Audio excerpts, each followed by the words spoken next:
여러분 성령 충만 받으시기를 바랍니다. 우리가 꼭 성령 충만 받아야 합니다. 반드시 받아야 합니다. 성령 충만은 선택이 아닙니다. 받아도 그만, 안 받아도 그만이 아니라 반드시 받아야 합니다. 그 중요한 이유가 오늘 말씀에 있습니다. 우리가 성령 충만하지 않으면 은혜로 시작했다가 불행으로 비참함으로 끝날 수 있기 때문이다 라는 것입니다. 여러분 사울이 아주 그 좋은 모델입니다. 사울은 하나님께 놀라운 은혜를 받았어요. 사무엘상 9장 말씀을 보니까 그의 아버지 기스가 유력한 사람이었다라고 합니다. 다른 번역본을 찾아보니까 힘 있는 자였다라는 거예요. 좋은 환경, 좋은 가정, 좋은 아버지를 하나님께서 그에게 주셨다라는 겁니다. 이것도 놀라운 은혜죠. 여러분 태어나서 좋은 가정을 만나는 것도 얼마나 큰 은혜입니까? 제가 결혼식 주례할 때마다 우리 신랑 신부에게 그런 얘기를 합니다. 부모님께 잘해라. 왜냐하면 부모님은 하나님이 정해주시는 거다. 직업도 배우자도 친구도 직장도 다 내가 선택할 수 있지만 부모님은 내가 선택을 못한다. 하나님이 정해주시는 거다. 그런데 이 사울의 아버지 기스가 유력한 인물이었다.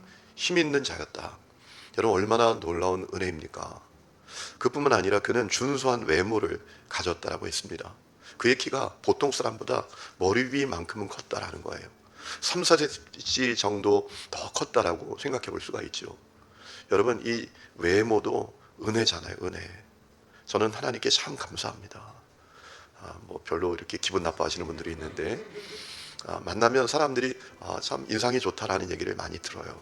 하나님께 감사하죠. 여러분도 그렇게 공감하시죠? 네, 별로 이렇게 아멘이 없는 분들은 누군지 제가 다 봤습니다. 여러분 이 사울이 얼마나 참 큰 은혜입니까? 그렇잖아요. 키가 어떻게 그렇게 클 수 있었을까요? 그뿐만이 아니죠. 또 사울은 예의도 바른 사람이었습니다. 집에 잃어버린 암나귀가 있습니다. 그 암나귀를 찾으러 갑니다. 아무리 찾아도 못 찾겠는 겁니다. 그러자 종이 뭐라고 말해요? 하나님의 종에게 찾아가자. 그에게 물어보자. 그때 사울이 뭐라 말합니까? 우리가 하나님의 종에게 드릴 게 없잖아 지금. 그런데 어떻게 가냐? 무슨 얘기죠? 예의가 있는 사람이었어요. 여러분 예의가 있는 것도 은혜더라고요. 제가 보니까 참 예의가 없는 분들이 있어요. 이 환경도 중요하지만 태생적으로도 참 조심성이 있고 예의가 있는 사람들이 있어요. 사울은 그런 인물이었던 것 같아요. 또 정말 놀라운 은혜를 받았잖아요. 하나님의 주권적인 선택으로 그가 이스라엘의 초대 왕이 됩니다. 그런 생각을 해봅니다. 저는 다윗도 그렇고 아브라함도 그렇고 사울도 그렇고 어떤 생각을 해보는가 하면 하필이면 그 많은 사람들 가운데 왜 아브라함이었을까? 여러분 참 궁금하지 않습니까? 하나님께서 전적으로 타락한 사람을 회복시키는 그 계획을 이루어 가시는데 어느 날 아브라함을 부르십니다. 왜 그 많은 사람들 가운데 다윗이었을까요? 그 많은 사람들 가운데 사울이었을까요? 여러분 놀라운 은혜입니다. 정말 사울은 하나님께 엄청난 은혜를 받은 사람이었습니다. 그런데 그는 은혜로 시작했지만 비참함으로 끝나게 됩니다. 은혜로 시작했지만 불행으로 끝나게 됩니다. 여러분 그 출발은 하나님을 향한 불순종이었습니다. 자, 이제 아말렉과 전쟁을 합니다. 승리합니다. 하나님께서 모든 것을 다 진멸하라고 했는데 기름지고 좋은 것을 남겨놓습니다. 순종하지 않습니다. 하나님의 말씀을 가볍게 여기는 것으로부터 문제는 시작이 되었습니다. 더더욱 큰 문제는 사무엘이 찾아가서 그 죄를 고발할 때에도 그냥 둘러만 댑니다. 핑계만 댑니다. 이랬으면 어땠을까 싶어요. 바짝 엎드려서 다윗처럼 철저하게 회개했으면 어땠을까. 여러분 그런데 이 사울은 그렇게 하지 못해요. 그러자 어떤 일이 일어나죠? 하나님의 영이 떠나고 악한 영이 그를 지배하게 됩니다. 사무엘상 16장 14절에 하나님의 영이 떠나고 악령이 그를 괴롭게 했다라고 하지 않습니까? 여러분 그래서 어떻게 되죠? 그는 너무나 무기력한 왕이 되고 말았습니다. 자, 블레셋과 전투를 합니다. 골리앗이 나와서 이스라엘을 모욕하고 하나님의 이름을 모욕하는데도 이 사울이 아무것도 못합니다. 무기력합니다. 여러분 성령 충만하지 못할 때 우리에게 찾아오는 불행은 무기력함이에요. 그저 무기력하게 됩니다. 중세시대 유명한 신학자 가운데 토마스 아퀴나스라는 분이 있는데 그분은 그것을 아케디아라고 불렀어요.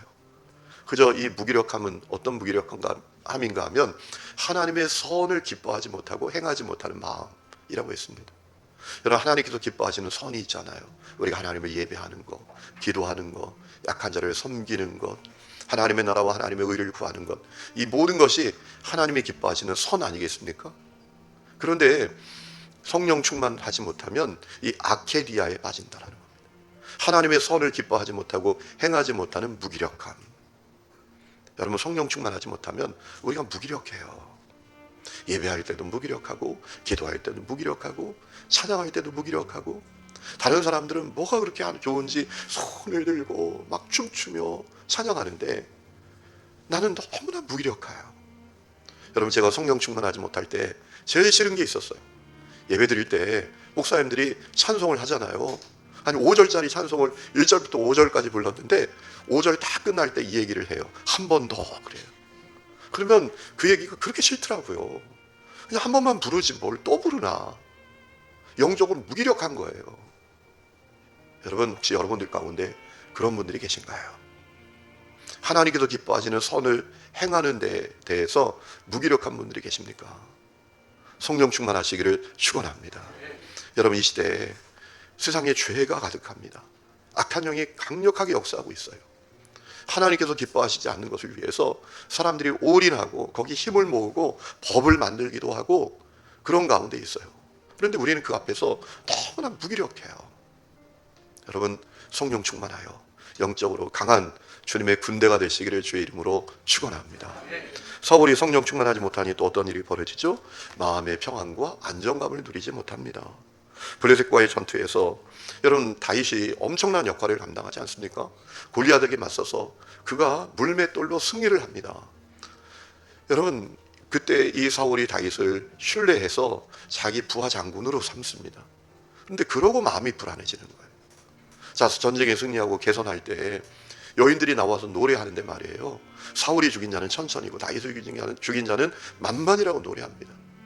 그때 마음이 두려움이 찾아오고 불안함이 찾아오고 평정심을 잃어버리고 그 마음에 참 안정감이 다 사라집니다. 중요한 이유가 있지요. 여러분, 이 사울이요, 하나님을 주목하는 사람이 아니라 사람을 주목합니다.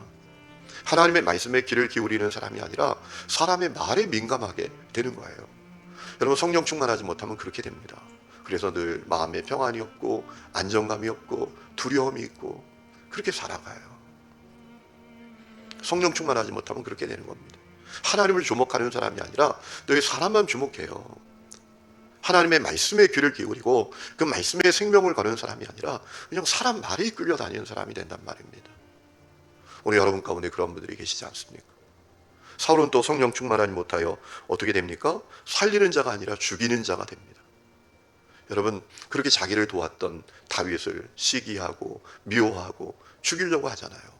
다윗을 죽이기 위해서 전부를 쏟아붓는 그런 안타까운 모습이 되지 않습니까? 여러분, 오늘도 똑같아요. 성령 충만하지 않으면 똑같이 신앙생활을 해도 살리는 자가 아니라 죽이는 자가 돼요. 말을 해도 행동을 해도 태도도 반응도. 여러분, 그러므로 우리가 성령 충만해야 합니다. 성령 충만하지 않으면 은혜로 시작했다가 비참함으로 끝나게 됩니다. 여러분, 사울의 결국을 우리는 다 알고 있잖아요. 전쟁에 패배해서 너무나 수치스럽고 적의 수중에 죽을 것 같으니 자결하여 죽고 말잖아요. 자기 부하에게 나 좀 죽여달라고. 그때 부하 장군이 하나 못하겠다 그러니까 자결해서 죽고 말잖아요. 여러분, 그것이 그저 성경에 나오는 문자가 아니라 내 삶에 펼쳐지는 현실이라고 생각하면 이건 너무나 끔찍하고 비참한 거예요. 야, 어떻게 하다 그렇게 됐을까? 안타까워해야 될 것이지요. 여러분, 중요한 사실은 그것이 내 모습이 될 수 있다는 것입니다. 성령 충만하지 못하면 은혜로 시작했지만 비참함으로 끝날 수 있어요. 우리 예수를 어떻게 믿게 되었습니까? 주님의 은혜로 믿게 됐잖아요. 은혜로 부름받았잖아요. 은혜로 하나님의 자녀가 되었습니다. 성령님이 세상 끝날까지 동행하는 사람이 되었습니다.